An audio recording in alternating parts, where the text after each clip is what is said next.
올해는 특별히 많은 현역 MLB 선수들이 KBO 리그로 진출하는 모습을 보이고 있습니다. 대표적으로 두산 베어스에 합류한 콜 어빈이 있고 오늘 소개할 기아 타이거즈의 새로운 외국인 선수인 패트릭 위즈덤이 있습니다. 특히 위즈덤은 지난해 우승팀인 기아 타이거즈에 합류하게 되면서 기존 외국인 타자 소크라테스와의 교체가 이루어졌다는 점에서 많은 관심을 끌고 있습니다. 그렇다면 기아는 왜 소크라테스를 내보내고 위즈덤을 선택했을까요? 오늘은 패트릭 위즈덤이라는 선수에 대해 깊이 파헤쳐 보겠습니다. 패트릭 위즈덤, 그는 누구인가? 패트릭 위즈덤은 2012년 세인트루이스 카디널스의 1라운드 지명을 받으며 프로야구계에 입문한 선수입니다.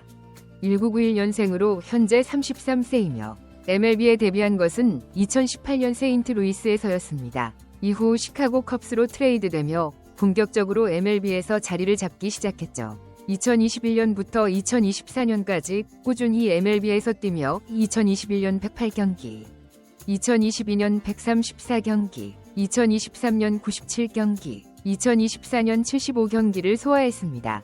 하지만 최근 몇 년간 출전 경기 수가 점차 줄어들고 있다는 점이 눈에 띕니다.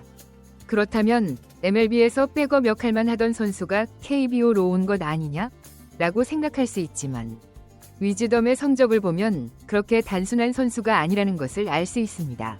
그의 최근 4년간 성적을 살펴보면 2021년 타율 .231, OPS 823, 28홈런, 워+117, 2022년 타율 .272, OPS 725, 25홈런, 워+106, 2023년 타율 .252, OPS 789, 23홈런, 워+111, 2024년 타율 .171, OPS 629, 8홈런, 워+75, 2021년부터 2023년까지는 확실히 MLB에서 주전으로 뛸 만한 성적을 기록했습니다.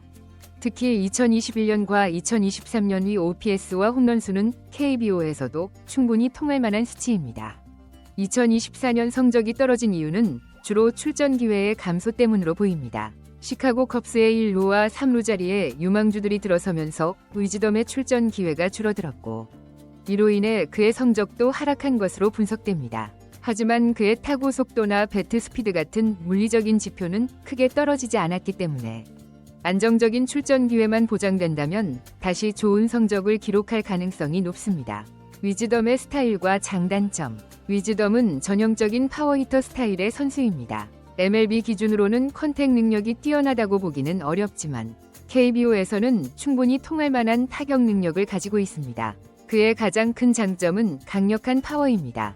홈런의 질적인 측면에서도 타구 속도와 비거리가 모두 뛰어나며 수비에서도 나쁘지 않은 모습을 보여줍니다. 주로 1루와 3루를 맡았지만 기아에서는 1루 수비를 주로 볼 것으로 예상됩니다. 수비 능력은 MLB 기준에서는 평범하지만 KBO에서는 충분히 해낼 만한 수준입니다.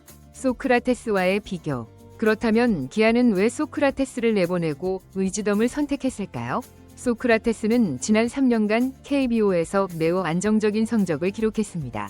2022년 타율 .311, OPS 848, 2023년 타율 .285, OPS 807, 2024년 타율 .310, OPS .875를 기록하며 기아의 우승에 큰 기여를 했습니다. 하지만 그의 수비와 주로 능력이 점차 하락하면서 기아는 새로운 선택을 하게 된 것으로 보입니다. 위즈덤은 MLB에서의 성적만 보면 소크라테스보다 훨씬 높은 포텐셜을 가지고 있습니다. 특히 그의 파워는 KBO에서도 압도적인 성적을 기록할 가능성이 높습니다. KBO에서의 기대치. 위즈덤의 KBO에서의 성적을 예상해보면 NC 다이노스의 에런 데이비슨과 비슷한 활약을 할 가능성이 높습니다.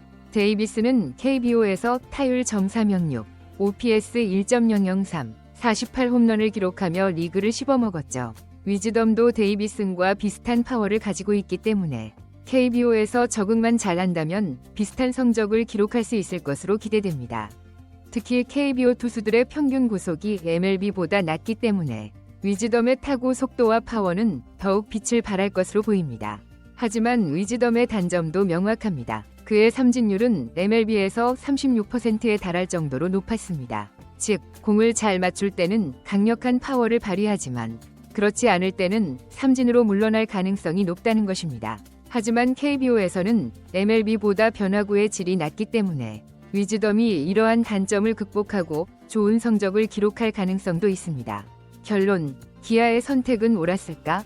기아 타이거즈는 소크라테스라는 확실한 성과를 내던 선수를 내보내고 패트릭 위즈덤이라는 새로운 선택을 했습니다. 이 선택은 분명히 리스크가 따르지만 위즈덤의 높은 포텐셜을 생각하면 충분히 합리적인 결정이라고 볼 수 있습니다.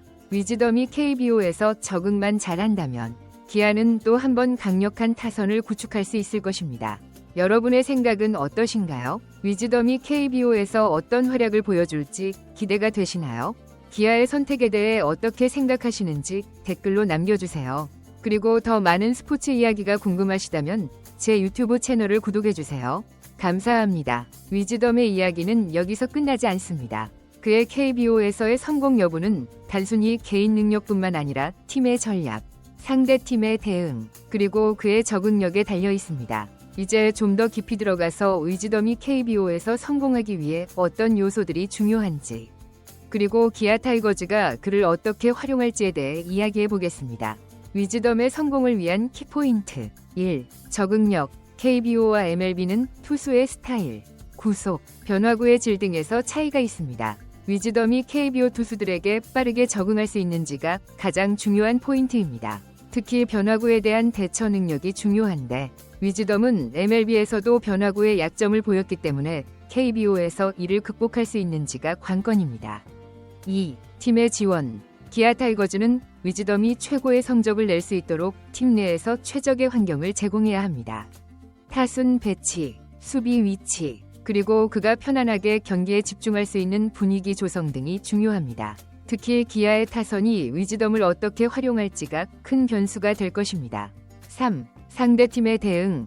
위즈덤이 KBO에서 강타자로 자리 잡기 시작하면 상대팀들은 그를 상대하기 위한 특별한 전략을 세울 것입니다. 특히 그의 약점인 변화구를 활용한 공략이 빈번할 것으로 예상됩니다. 위즈덤이 이러한 대응에 어떻게 적응해 나갈지도 주목할 만한 부분입니다. 기아 타이거즈의 전략. 기아는 위즈덤을 중심으로 한 강력한 타선을 구축할 것으로 보입니다. 위즈덤이 1루를 맡게 되면 기아의 내야 수비는 더욱 안정적일 것입니다. 또한 위즈덤의 파워를 활용해 장타 중심의 공격 전략을 펼칠 가능성이 높습니다. 기아의 감독과 코칭 스태프는 위즈덤의 장점을 극대화하고 단점을 최소화할 수 있는 전략을 세워야 할 것입니다. 팬들의 기대. 기아 팬들은 위즈덤이 팀에 합류하면서 새로운 희망을 품고 있습니다. 소크라테스의 공백을 메우고 팀의 우승을 이끌어줄 새로운 에이스로 기대하고 있죠. 특히 위즈덤의 강력한 파워는 KBO에서도 압도적인 성적을 기록할 것이라는 기대감을 불러일으키고 있습니다. 하지만 동시에 그의 적응력과 성적에 대한 우려도 존재합니다. 위즈덤이 KBO에서 어떤 모습을 보여줄지 팬들의 관심은 점점 더 높아지고 있습니다. 마무리. 패트릭 위즈덤의 KBO 진출은 단순히 한 선수의 이적이 아니라 KBO 리그 전체에 새로운 바람을 불러일으킬 수 있는 중요한 사건입니다. 그의 성공 여부는 KBO의 수준을 한 단계 끌어올릴 수도 있고 반대로 실패한다면 외국인 선수 영입 전략에 대한 재고를 불러일으킬 수도 있습니다. 기아 타이거즈의 선택이 옳았는지 위즈덤이 KBO에서 어떤 활약을 보여줄지 지켜보는 것만이 답입니다. 여러분도 위즈덤의 활약을 지켜보시면서 KBO의 새로운 역사를 함께 만들어 가시길 바랍니다. 그리고 더 많은 스포츠 이야기와 분석이 궁금하시다면 제 유튜브 채널을 구독해주세요. 앞으로도 더 흥미로운 소식으로 찾아뵙겠습니다. 감사합니다.